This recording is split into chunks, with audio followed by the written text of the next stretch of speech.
नमस्कार दर्शक बंधु अमीय बाणीर अध्याय 266 को मु स्वागत करुछि सस्मिता शतपथी।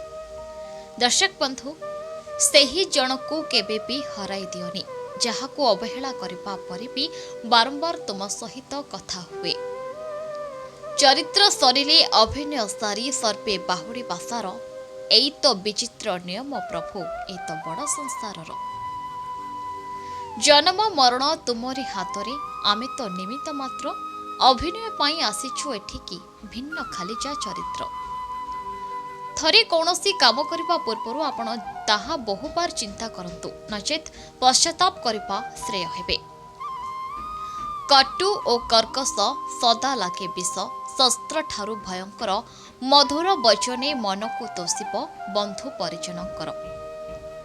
बेसी आपणर भावुथबा लोक पाखरे भी निजर दुर्बलता प्रकाश करबा उचित नुहे, कारण खराब समय रे सेमाने सेही दुर्बल जगारे ही आघात करिबे।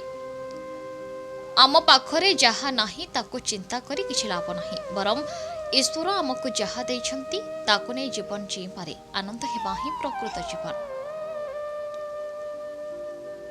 ब्लेड हेउछि बहुत धारुवा, किंतु से केबे हेले भी गोटिए बड़ गछ को काटि परिबो नाही।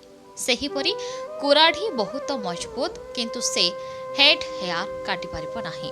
समस्ते बहुत योग्य व्यक्ति निज निजर कार्य को नहीं, तेणु केबे काहाको घृणा करंतु नाही।